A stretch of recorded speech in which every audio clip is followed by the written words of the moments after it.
What's up, y'all? Today we're making birria, the classic Mexican stew, and turning it into some quesabirria tacos. They become quite the internet sensation over the last couple years, and I think that's a great thing. They're simple, economical, and you can make a ton of them to feed a crowd with relatively little effort. It's a dish that every home cook should have a recipe for, so let me show you how I do it. First thing to do is to prep the dried chilies. I've got a big pile of them here and a few different varieties. First and foremost amongst them are these guajillos. To get them ready for soaking, we'll snip off the stem with some scissors. Depending on how fresh and how pliable your peppers are, it might be easy enough to just tear these up with your hands, but the scissors come in handy if you need any assistance. With the stem off, I like to open the chili up all the way down its length, which makes it really easy to pull all the seeds and the ribs out. Once they're cleaned up, we'll snip them into about 1-inch pieces, which is smaller than I think a lot of people would do, but I have a good reason for that, and you'll see that later. The process is exactly the same for all of these peppers, so once the guajillos are finished, we'll move on to the next one here, which is an ancho chili. I'm doing just one of these, but you could do more if you wanted. The guajillos are the main flavor component for this dish and should make up the majority of your pepper mass, but otherwise mix and match however you want. So I'll do just this one ancho, and then we have a couple moritas here. Moritas are dried chipotle peppers, so they're gonna bring the smoke. I don't want all the smoke, I just want some of it, so 2 should be plenty for me. If you want it smokier though, you could always add more, or alternatively, you could just use a can of chipotles and adobo. And lastly, for a little extra heat, we have a couple árboles. You can leave these out of course, but in my experience, all the other peppers I have here are fairly mild, so if you do want a little heat, this is a good way to get there. So once the chilies are prepped, first thing we'll do is give them a light toast.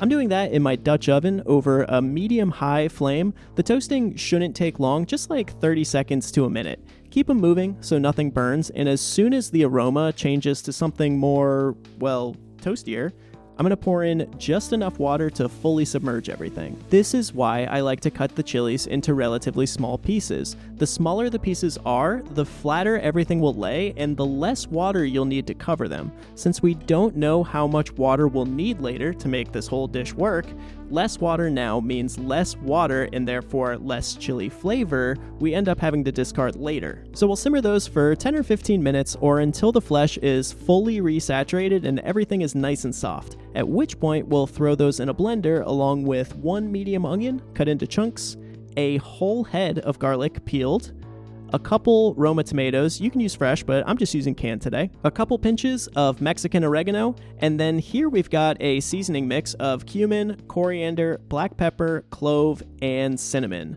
I toasted and ground these fresh, but use whatever you got, it'll be fine. Around a tablespoon of that goes in, and then we'll follow that with most, if not all, of our chili soaking liquid.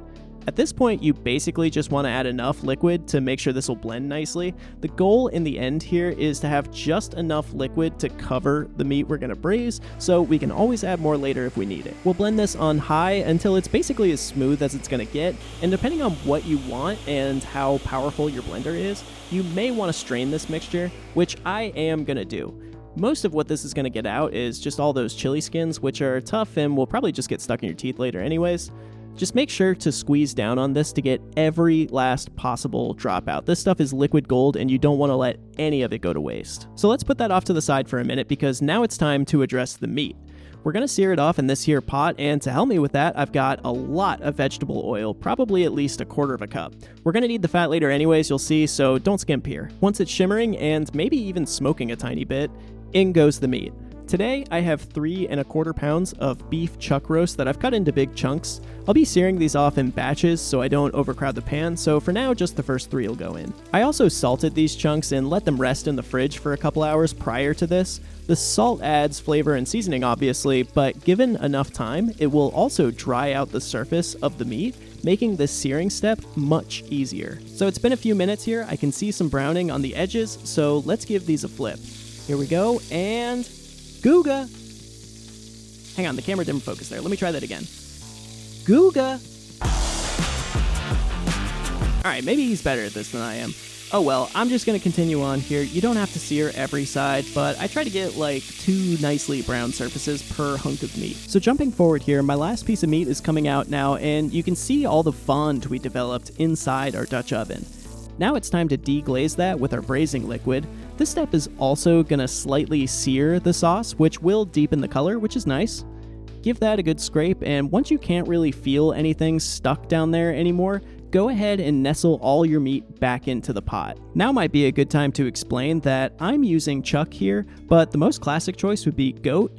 Short ribs are also a popular move, but you can really get away with any tough braising cut that has a lot of connective tissue and fat. So you want to do this with a pork shoulder? Go right ahead. Dump a bunch of chicken thighs in there if you want. It's all gonna be great.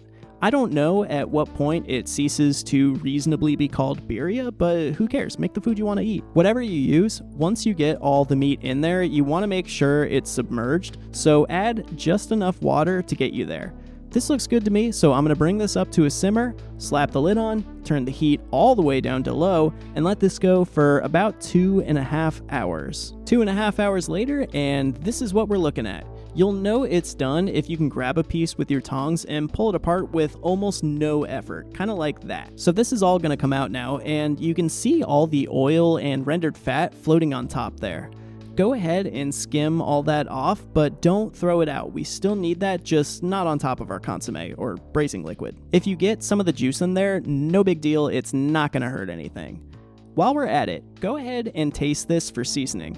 I haven't added any salt directly to the liquid yet at all, so it's definitely gonna need a big pinch or two. And I also like to spike this with a little vinegar. I'm using apple cider vinegar today, but just about anything is gonna work. The vinegar will help wake up all those deep, rich flavors, a lot like the salt does. I wouldn't add a ton. You don't really want this to be vinegary. You want just enough acid to brighten it up. So as soon as it tastes good to you, you're good to go. The meat has had a few minutes to cool down now, so I'm gonna go ahead and shred it up. If yours doesn't come apart as easily as mine does here, you need to cook it longer, so just stop and throw it back in the pot. But assuming yours is good, pull it apart however you want. I like this smash and pull technique where the tongs smash the meat apart and the fork pulls it into strands. Once you get it all totally shredded like this, go ahead and taste it for salt.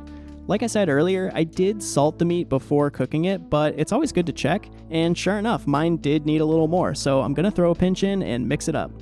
And with that, the meat is ready. And now, it is finally time to build our tacos. So, get out your biggest cast iron or non-stick pan that you have, a griddle would be even better, and spoon in just enough of that reserve fat from earlier to create a fairly thin but even layer. You want to make sure you have full coverage here. Once it's hot, go ahead and throw your tortillas in. Make sure to give them a good swirl to get even fat distribution on that one side. First on our tortillas goes some shredded Monterey Jack cheese. Another good choice here would be Oaxaca, anything that's going to be gooey and melty really. After that goes probably a couple ounces of meat on each. Make sure the meat is only on one side. We're going to have to fold these up in a minute. Then you want to spoon in some of that consommé for moisture and flavor.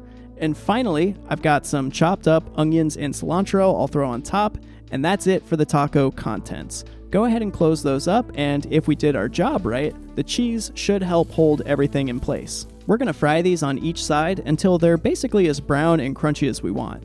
At this point, the only way to mess these up is to not fry them for long enough, so don't be afraid to let them stay in the pan a while. I also think a little salt on the exterior of these is nice. It gives it a tortilla chip kind of vibe. Those are looking good, so I'm going to pull these, and after a couple more rounds, check it out. You want to serve these with some lime wedges and a big cup of consommé for dipping, topped with more onions and cilantro. These things are insane, but I don't think you need me to tell you that. I mean, just look at them.